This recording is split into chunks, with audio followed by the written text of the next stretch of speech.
All right, team, let's talk about synergy. We're not just selling units, we're selling history. Chad Titleman, a 34-year-old product manager who'd made his fortune on an app that optimized sleep schedules for crypto traders, stood on the crumbling front steps of the Blackwood Asylum. He was wearing a performance wool jacket that cost more than a small car and a pair of tinted sunglasses, even though the gray sky was threatening rain. "This is the Sanctum," he announced, gesturing grandly with a latte. "High ceilings, exposed brick, original woodwork, and an aura." "The locals just call it the haunted building, Chad," his project manager Sarah muttered, flipping through a clipboard. "Perfect, we can market that. Industrial Gothic, authentic Victorian charm with a supernatural edge. The algorithm says people love authenticity." Sarah didn't seem convinced. The previous owner, Mr. Higgins, said the ghosts were quite active, and the history isn't just charm. This place was notorious. Chad dismissed her with a wave of his hand. "Ghosts, Sarah, that's just local folklore. And history is about narrative. We can rewrite it. We can curate it. We'll have a coffee shop in the lobby, a gym in the old hydrotherapy room. It's about creating a lifestyle, a sanctum for the modern urban nomad." The construction phase, as with all ambitious projects, was difficult. The workers reported strange noises, cold spots, and tools that would vanish, only to reappear in a different room. "It's just an old building settling," Chad said, looking at a progress photo on his tablet. "And we need to get these units listed. The pre-sale window is closing."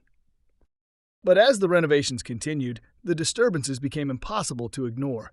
A plasterer was hospitalized after a scaffolding collapse he claimed was caused by invisible hands. Electricians found wiring ripped out, not cut. The night watchman resigned, babbling about a woman in a white dress crying in the hallway. Chad's solution? He hired a Feng Shui consultant and a renowned spiritualist. He was, after all, a man who believed in systems. If there was a ghost problem, it needed to be solved with a systematic approach. "Look, Miss Leandros," he said to the spiritualist, a woman who seemed more interested in her herbal tea than his charts, "I just need a good vibes certification. We can put it in the marketing materials. Sanctum, verified, ghost-free." Miss Leandros put her cup down. "Mr. Titleman, this place is not ghosts in the way you're thinking. It's a wound. The people who were here, they suffered. You can't just vibe check a tragedy." "They're gone, aren't they?" Chad pressed. "So we're just talking about residual energy." "They are gone, yes, but their rage is not." He paid her double to leave and write a testimonial about the cleansed energy. He believed he could optimize anything, even the afterlife. The launch party for the Sanctum was a masterpiece of marketing. A string quartet played in what used to be the admissions ward. Waiters in bow ties circulated with trays of microgreens and artisanal cocktails. There was a photo booth in a repurposed observation room.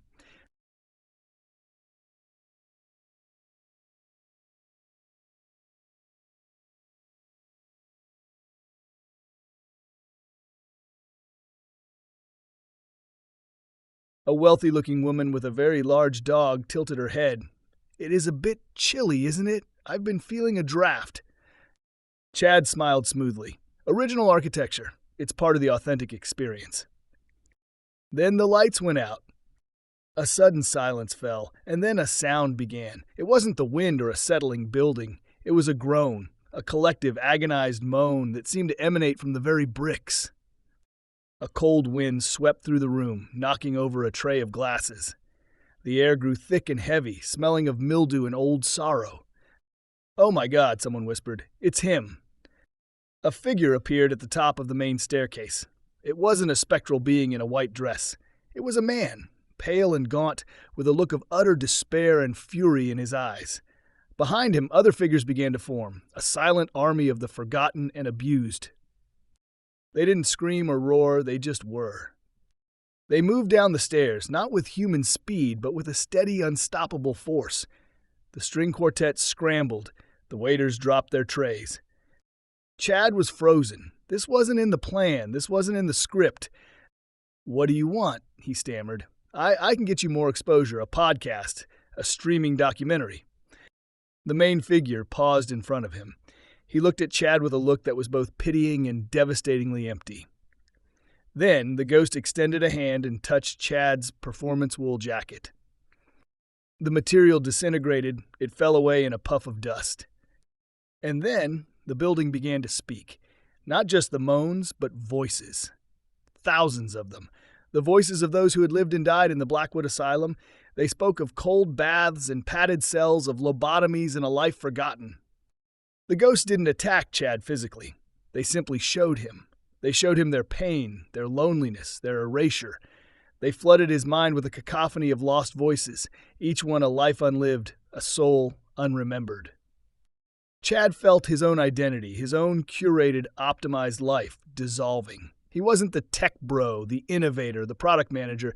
He was just there. And he was being overwhelmed by the collective history he had tried to ignore. The party guests were fleeing, spilling out into the cold night air, leaving their artisanal cocktails and microgreens. Sarah was gone.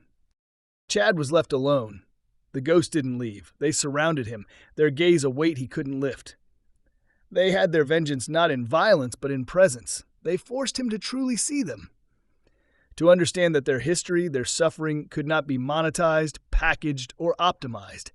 It could only be witnessed. As the rain finally began to fall, drenching Chad in the empty shell of the Sanctum, he understood that some wounds never heal. Some histories can't be rewritten, and that some places are not for sale. If you enjoyed this descent into the Sanctum, don't let this story become another forgotten relic.